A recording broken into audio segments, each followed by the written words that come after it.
মমতা বন্দ্যোপাধ্যায়ের অনুমতিতে ডায়মন্ড হারবারের গণ্ডি ছাড়িয়ে এবার দলের রাজ্য নেতৃত্বে অভিষেক বন্দ্যোপাধ্যায়ের প্রত্যাবর্তন। ক্যান্সারে নেই আর ভয়, NCRI এ হবে এর জয়। আপনাদের ভরসা নেতাজি সুভাষচন্দ্র বোস ক্যান্সার হসপিটাল। গতকাল যে বৈঠক হয় সেই বৈঠকে সুব্রত বক্সী অভিষেক বন্দ্যোপাধ্যায়কে আমাদের সবার নেতা বলে সম্বোধন করেন এবং গতকালের পর থেকে অর্থাৎ অভিষেক বন্দ্যোপাধ্যায়ের এই প্রত্যাবর্তনের পর থেকেই সোশ্যাল মিডিয়া একেবারে পোস্টের বন্যা বয়ে যাচ্ছে এবং যেখানে অভিষেক বন্দ্যোপাধ্যায়ের হাতেই দলের রাশ, আগামীকে মানতে হলো এমনই পোস্টে ছেয়ে গিয়েছে সোশ্যাল মিডিয়া। অভিষেকের প্রত্যাবর্তনের পর সোশ্যাল মিডিয়ায় অনুগামীদের পোস্টের বন্যা।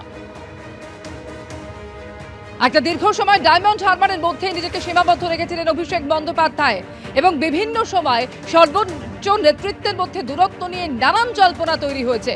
কিন্তু গতকাল যে বৈঠক করেন অভিষেক বন্দ্যোপাধ্যায়, যেখানে ভোটার তালিকা নিয়ে মূলত বৈঠক ছিল এবং সেই বৈঠকের পরই বলা যায় অভিষেক বন্দ্যোপাধ্যায়ের প্রত্যাবর্তন এবং মমতা বন্দ্যোপাধ্যায়ের অনুমতিতেই ডায়মন্ড হারবার ছাড়িয়ে এবার দলের রাজ্য নেতৃত্বে অভিষেকের প্রত্যাবর্তন।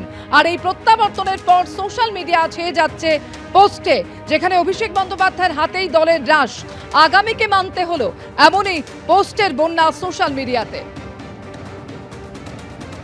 ভালোই, ও তো খারাপ না, তো যোগ্য ছেলে, এ ব্যাপারে তো কোনো সন্দেহ নাই।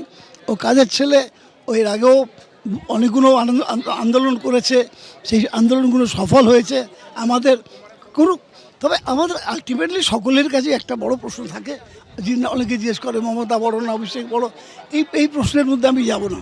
মমতাই আমাদের শেষ কথা বলবেন, কিন্তু তার মধ্যে সংগঠক যারা আছেন তাদের মধ্যে অভিষেক অন্যতম শ্রেষ্ঠ, এ ব্যাপারে কোনো বলার কথা নেই। আগামী নেতা তো মানুষ ঠিক করে দেয়, দলও ঠিক করে দেয়। দল তো নিশ্চয়ই অভিষেকের মধ্যে কিছু পেয়েছে, নিশ্চয়ই তার জন্য তো সামনে এনেছে এবং সত্যিকালকে 2 ঘন্টা ধরে বক্তব্য রেখেছে, অসাধারণ। 2026-এর বিধানসভা নির্বাচনকে পাখির চোখ করে এবার থেকে সংগঠনে সক্রিয় ভূমিকায় দেখা যাবে অভিষেক বন্দ্যোপাধ্যায়কে এবং যাকে অভিষেক বন্দ্যোপাধ্যায়ের প্রত্যাবর্তন বলেই বলছেন অনেকে। এবং অভিষেক বন্দ্যোপাধ্যায়ের এই প্রত্যাবর্তনের পরই সোশ্যাল মিডিয়ায় পোস্টের বন্যা, এরকমই কয়েকটি পোস্ট আপনাদের সামনে রাখলাম। গতকালই আপনারা জানেন অভিষেক বন্দ্যোপাধ্যায় তিনি ভোটার তালিকা নিয়ে ভার্চুয়াল বৈঠক করেন এবং তার সেই বৈঠকে পরবর্তীতে এই ভুতুড়ে ভোটার খুঁজতে কী রণকৌশল হবে তা নিয়ে একাধিক দিক নির্দেশ করেছেন অভিষেক বন্দ্যোপাধ্যায়। কমিটি গঠন করে দেওয়া হয়েছে এবং গতকালের এই বৈঠক পর অর্থাৎ অভিষেক বন্দ্যোপাধ্যায়ের এই প্রত্যাবর্তনের পর এই মুহূর্তে সোশ্যাল মিডিয়ায় পোস্টের বন্যা। তবে অভিষেক বন্দ্যোপাধ্যায়ের এই প্রত্যাবর্তনে কটাক্ষ করতে ছাড়েনি বিরোধীরা। কি বলছেন বিজেপি রাজ্য সভাপতি সুকান্ত মজুমদার, রাখবো আপনাদের সামনে।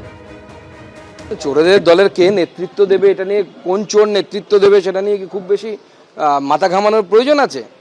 আমাদের যেমন পদ্ধতি একই থাকে, কন্টিনিউয়াস পদ্ধতি, তৃণমূলেরও পদ্ধতি এক। নেতা যেই হোক চুরি তো করতেই হবে। চুরিটা হচ্ছে ইউনিভার্সাল ট্রুথ ওদের ক্ষেত্রে। তো চুরি করার জন্য যে নেতাই বসুক সেই চুরি করবে, অসুবিধা কি আছে?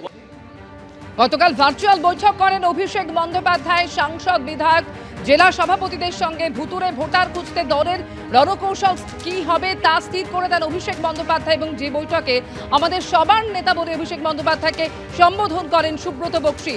এবং গোটা বিষয়টিকে অভিষেক বন্দ্যোপাধ্যায় প্রত্যাবর্তন বলেই মনে করা হচ্ছে, কারণ এবার থেকে দলের সংগঠনের রাশ তিনি নিজের হাতেই রাখবেন। রাজ্য নেতৃত্বে এবার থেকে সক্রিয় ভূমিকায় দেখা যাবে অভিষেক বন্দ্যোপাধ্যায়কে।